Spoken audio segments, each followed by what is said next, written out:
Hey folks, I just walked outside to make a new video, and I spooked a couple of deer about to come onto my property right back here.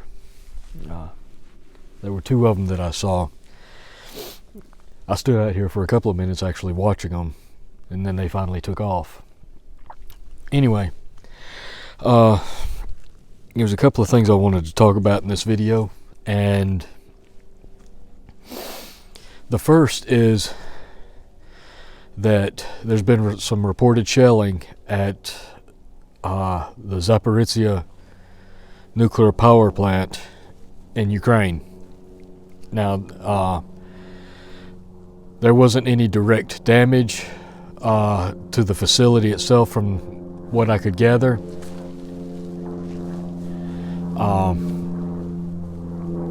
Although there might have been some damage to a waste containment facility. If I recall, in the article it said there was nearly 40 explosions at or near the facility, and currently Ukraine and Russia are blaming each other for it.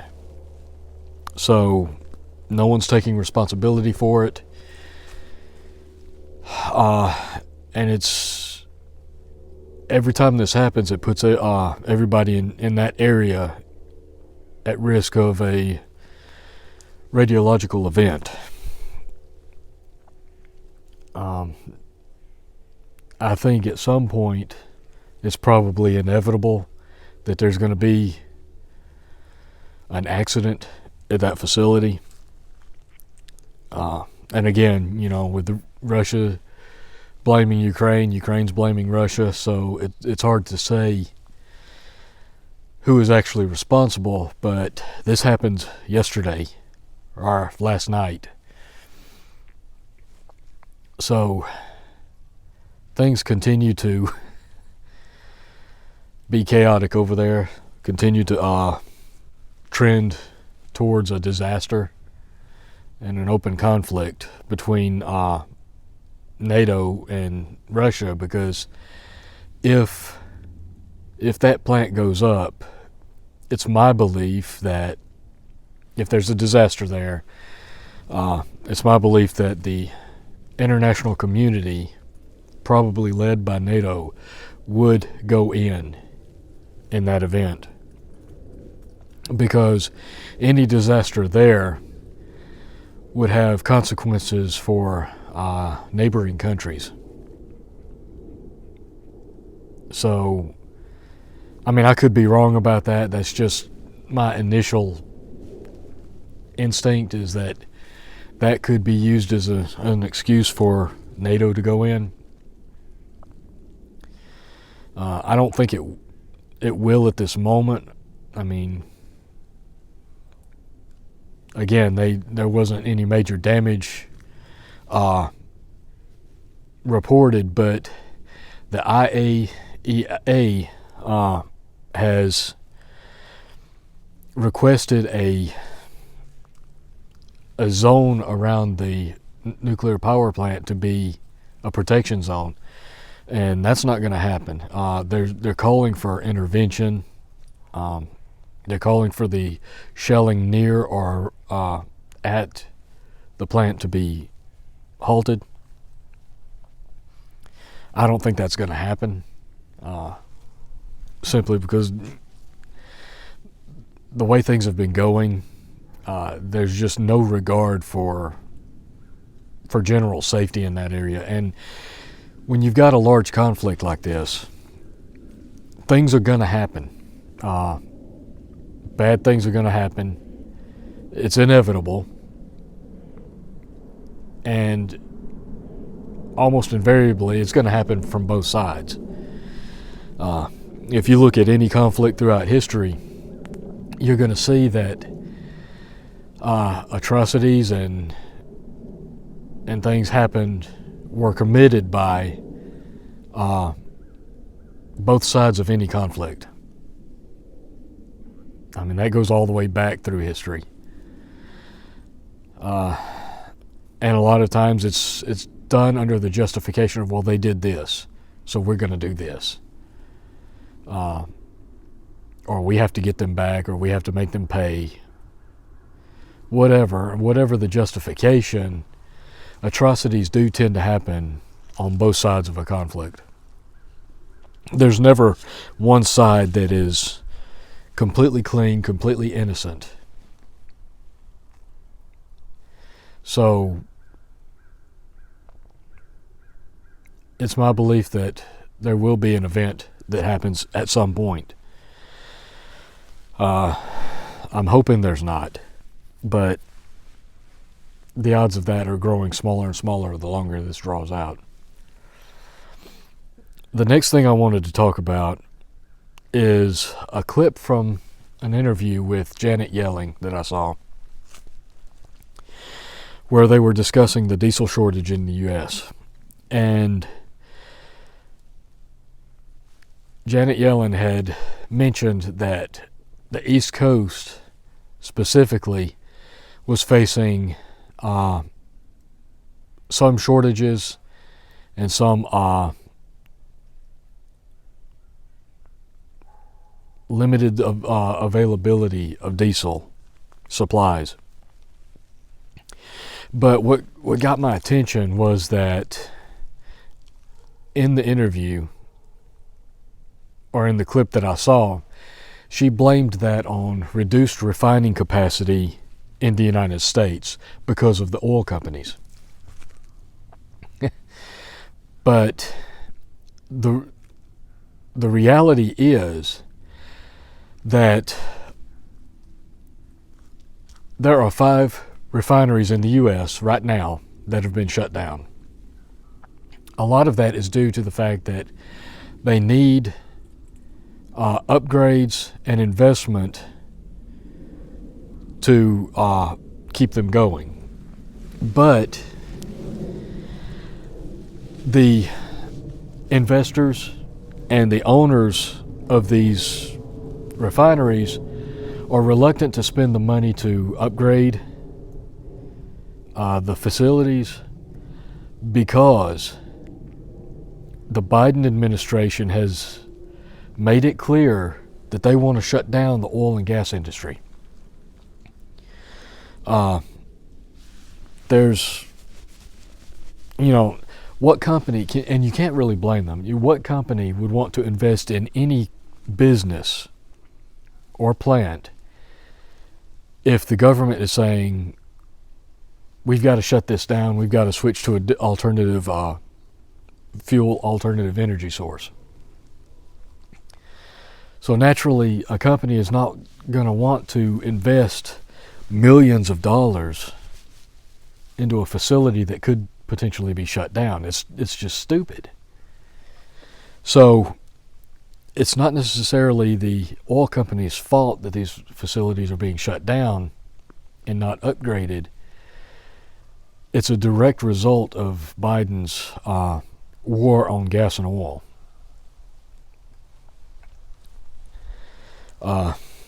So again, they claim they're keeping an eye on it, and they're having discussions with oil and gas companies. But again, as usual with the Biden administration, they want to lay the blame on everybody but themselves. It's everybody else's fault. It's never their fault.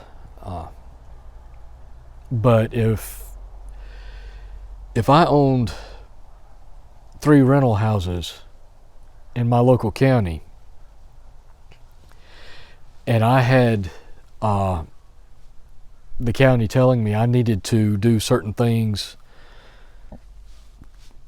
to the houses to bring them up to a certain code, at the same time as they were telling me, well, you have to do this, but at the same time we're fixing to shut these houses down. You're not going to be able to. We're fixing to condemn these houses. You're not going to be allowed to rent them out or sell them. What motivation, what benefit is there to me in putting money into something that I might not be able to rent out or sell or whatever? It's just common sense. A company is not going to invest in something that the government is trying to shut down. The whole point of a company like that is to make money. And there's no logic in throwing money at something that could potentially be shut down at any moment. So naturally, that they're looking at things from that point of view. They don't want to spend money on something when the Biden administration is looking at shutting it down. So this is going to be a trend that continues, just like the war in Ukraine. It's going to be a trend that continues.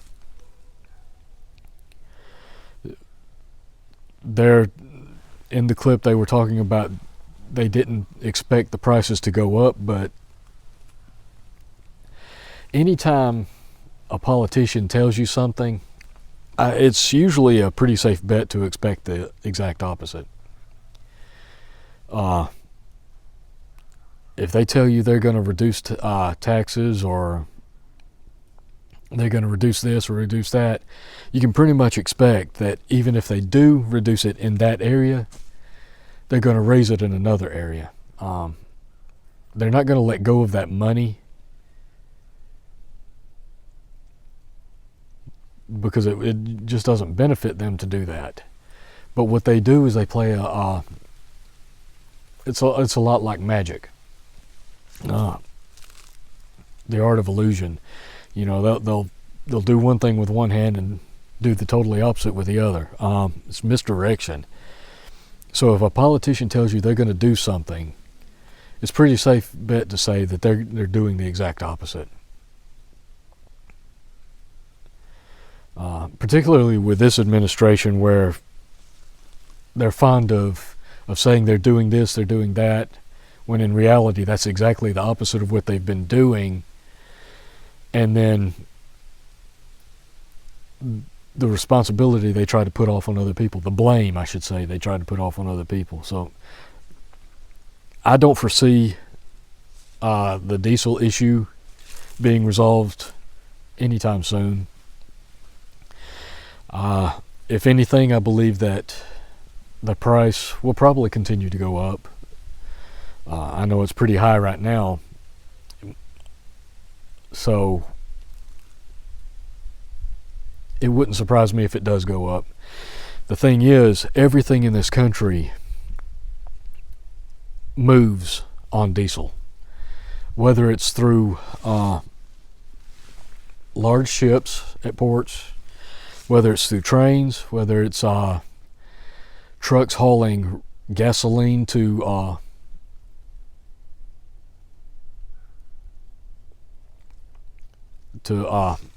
gas stations or whatever. Everything moves on diesel. The groceries, the food at the grocery stores comes in on trucks that burn diesel. The gas you use in your car is hauled in trucks powered by diesel. Products that are moved on trains use diesel. So whatever affects the diesel supplies is going to affect everything else in this country. It's like a spider web that touches every single part of our economy. It's concerning seeing that they're talking about shortages and potential price hikes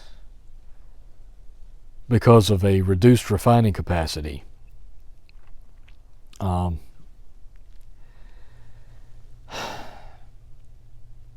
This poses a direct threat to everything, to business, to our supply chains, to every facet of our economy. So this is something we need to keep an eye on.